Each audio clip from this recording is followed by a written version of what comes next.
செல்லம்மா சீரியலோட நிறைவு பகுதி வரும் எபிசோட்ல மேகாவோட தம்பி சுரேந்தர் அவன் அப்பா கிட்ட, அப்பா அந்த மேகா ரொம்ப தான் ஆட்டம் போடுறா, என்னோட காரையை எடுத்து வச்சுக்கிட்டு என்கிட்ட கொடுக்க மாட்டேங்கிறா, காரை திருப்பி கொடுன்னு கேட்டா வீட்டை எழுதி கொடு, பணத்தை கொடுன்னு சொல்றா. இதுக்கு மேலேயும் அவன் இப்படியே பண்ணியிருந்தானா நான் சும்மா இருக்க மாட்டேன். நீங்க தான் அவகிட்ட பேசி என்னோட காரை திரும்ப வாங்க கொடுக்கணும், இல்லைனா நான் அவளை என்ன பண்ணுவேன்னு தெரியாதுங்கிறான். சரவணனோட சுரேந்தர் கொஞ்சம் பொறுமையா இரு, என்ன இருந்தாலும் மேகா அவனோட அக்கா தான், அவ பணம் இல்லாம ரொம்ப கஷ்டப்படுறா. நான் அன்னைக்கு சொன்னப்பவே நீ கொஞ்சம் பணத்தை அப்பயே கொடுத்துருந்தா இந்த அளவுக்கு இந்த பிரச்சனை வளர்ந்துருக்காது. நீ எதுவும் தேவையில்லாம பண்ணி காரியத்துக்கு எடுக்காத, நான் அவகிட்ட பேசி இந்த பிரச்சனையை முடிக்கிற வழியை பாக்குறேங்கிறாரு.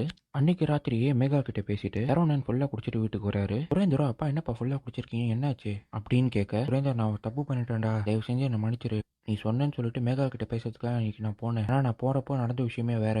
அவ என்ன கையோட ரெஜிஸ்டர் ஆஃபீஸ் கொண்டு போய் இந்த வீட்டை அவ பேருக்கு மாத்திக்கிட்டா. நீங்க கையெழுத்து போடலன்னா நான் போலீஸ் கிட்ட உன்னை மாட்டி விட்டுருன்னு சொல்லி மிரட்டுறா. எனக்கு என்ன பண்றதுன்னு தெரியலப்பா, அதான் இந்த வீட்டை அவ பேருக்கு எழுதி கொடுத்துட்டேங்கிறாரு. இதை கேட்ட சுரேந்தரோ டென்ஷன் ஆகி, என்ன வேலைப்பா பண்ணி வச்சிருக்கீங்க, ஓ அவ இந்த லெவலுக்கு போயிட்டாளா, அவளை நான் சும்மா விட மாட்டேங்கிறான். ஸ்டேஷன்ல இருந்த செல்லம்மாவை அடுத்த நாளைக்கு கோர்ட்டுக்கு கொண்டு போகணும், இதுக்கு சில ஃபார்மாலிட்டிஸ்லாம் இருக்கு. செல்லம்மா, இந்த ஸ்லேட் போர்டை மட்டும் கொஞ்சம் வச்சுட்டு நில்லுங்க, இது கோர்ட்டோட ரூல்மா, அதனால உங்களை இந்த ஸ்லேட்டை வச்சு போட்டோ எடுக்கணும்னு சொல்லி போட்டோ எடுக்கிறாங்க.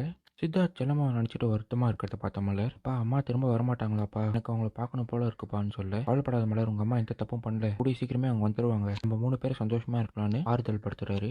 வீடு தன்னோட பேருக்கு வந்த சந்தோஷத்துல மேகாவும் அவங்க மாமா மனோகரும் துணிமணி எல்லாம் எடுத்துக்கிட்டு சுரேந்தர் வீட்டுக்குள்ள அதிரடியா நுழையிறாங்க. மேகா அவங்க அப்பா சரவணன் கிட்ட, அப்பா இந்த வீட்டுல நீங்க மட்டும் என் கூட இருக்கலாம், ஆனா இந்த சுரேந்தர் இங்க இருக்கவே கூடாது, இல்லைன்னா அவனை இப்போ நான் போலீஸ் கிட்ட மாட்டி விட்டுருவேன், இருங்க இப்பயே ஃபோன் பண்றேன்னு சொல்லி ஃபோன் எடுக்கிறப்போ சுரேந்தர் கோவப்பட்டு மேகா அரைஞ்சிடுறான். யாரு வீட்டுக்கு வந்து என்ன பிரச்சனை பண்ணிட்டு இருக்க, இந்த வீட்டை எழுதி வாங்கிட்டானா உனக்கு சொந்தமாயிடுமா, இந்த வீட்டை விட்டு நான் போக மாட்டேன், யாருக்கு வேணா ஃபோன் பண்ணிக்கோன்னு திமிரா பேசிட்டு இருக்கான். இதுதான் என்னை இப்ப சொல்ல நடந்தது.